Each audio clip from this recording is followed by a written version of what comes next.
Salam alaikum, marhaba bikum, معكم مراد تقي Academy. Alors, on continue avec l'étude de la carte topographique dans ce premier chapitre. On a, j'espère, compris qu'est-ce qu'une carte topographique. Alors maintenant, on va faire une analyse d'une carte topographique. Autrement dit, on va voir comment lire une carte, donc comment exploiter les informations d'une carte topographique. Et on va commencer donc par un exemple, celui que vous l'avez d'ailleurs sur votre manuel. Là, il s'agit d'un extrait d'une carte topographique de la région de l'Ariana. Et là, on voit bien un premier paramètre qui est nécessaire et qui est très important pour lire une carte topographique, c'est bien sûr l'échelle. Alors là, on voit bien que l'échelle est égale à 1 sur 25 000. On va voir quelle est la signification de l'échelle de la carte. Alors là, je dois vous rappeler que l'échelle, en fait, est le rapport petit d sur grand D, avec petit d la distance réduite mesurée sur la carte, alors que grand D, c'est la distance réelle correspondante sur le terrain. Il faut ajouter aussi que l'échelle est exprimée sous forme d'une fraction E égale 1 sur X. On va voir deux exercices d'application juste pour comprendre cette notion d'échelle. On commence par le premier petit exercice en fait. Eh bien, si sur cette carte, alors on parle de la carte dont on a vu précédemment, deux points sont distants de 20 cm, quelle est la distance réelle? Eh bien, pour calculer la distance réelle, il faut utiliser bien sûr l'échelle qui est égale à 1 sur 25 000, égale à petit d sur grand D, c'est-à-dire 20 cm sur grand D.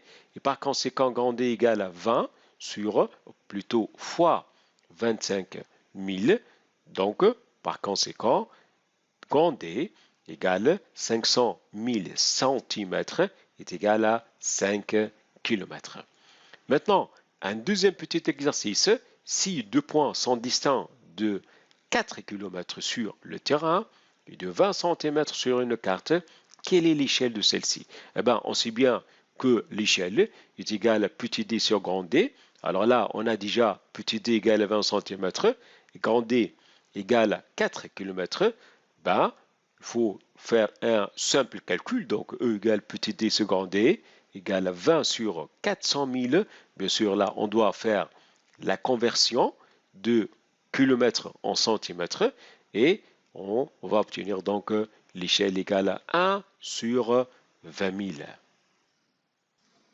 En observant la carte, on peut voir facilement et clairement, si vous voulez, donc ces lignes que vous voyez là, et bien, ces lignes sont appelées des courbes de niveau. Une courbe du niveau est tout simplement une ligne qui relie tous les points situés à la même altitude. Là, on voit beaucoup d'exemples d'ailleurs. Par exemple, là, c'est une courbe du niveau qui montre une altitude de 75 mètres ou encore 100 mètres. En comparant ces courbes de niveau, on peut distinguer deux types. Il y en a ce qu'on appelle les courbes de niveau maîtresse dessinées en très gras. Il y en a qui sont dessinées en très fin, ce sont des courbes de niveau normal. Donc, j'ai dit qu'il y en a deux types de courbes de niveau. Les courbes de niveau maîtresse dessinées en très gras, par exemple 75, 50, 100, 125, 175, etc. Ou encore des courbes de niveau normal dessinées en très fin qu'on peut dégager facilement d'ailleurs l'altitude. Bah, là par exemple voilà une courbe de niveau maîtresse. Juste après on trouve une autre courbe de niveau normal qui devrait être d'altitude 55, 60, 65, 70 et 75 mètres. Alors, qu'est-ce que l'équidistance? Alors, vous avez remarqué que, d'après ce qu'on a vu tout à l'heure, que les courbes du niveau maîtresse, par exemple, sont séparées toujours par la même altitude sur la même carte. Je dis bien la même carte. Et bien ici, vous voyez par exemple, entre deux courbes du niveau maîtresse, il y en a une différence d'altitude qui ne change pas d'ailleurs, c'est égal à 25 mètres. Et là, par exemple, entre 100 et 125, on trouve toujours 25 mètres, ainsi de suite. Eh bien, l'équidistance, pour simplifier les choses, c'est tout simplement la différence d'altitude qui sépare deux courbes de niveau successives. On parle de courbes de niveau successives s'il s'agit, bien qu'il s'agisse que ce soit des courbes de niveau maîtresse ou de courbes de niveau normal. Alors pour les courbes de niveau maîtresse, eh ben, l'équidistance, comme on vient de le voir, est égale à 25 mètres pour cette carte. En tout cas, on va revenir à ça. D'une manière générale, l'équidistance peut être égale à 5, 10 ou 20 mètres pour les courbes de niveau normal, ou encore 25, 50 ou 100 mètres pour les courbes du niveau maîtresse. Pour notre carte, eh ben, on a dit que pour les courbes de niveau maîtresse, l'équidistance est égale à 25. Par contre, pour les courbes de niveau normal, l'équidistance est égale à 5 mètres. Qu'est-ce que l'écartement? Alors, si vous faites une petite comparaison, une petite observation sur toute la carte, vous allez certainement remarquer que les courbes ne sont pas donc toujours éloignées ou rapprochées. Eh bien, les courbes peuvent être soit écartées, comme vous voyez là, ou rapprochées, comme vous voyez là. Et donc, la distance entre ces courbes n'est pas la même. Cette distance s'appelle l'écartement. C'est tout simplement la distance horizontale qui sépare deux courbes de niveau. Quelle est l'importance de l'écartement?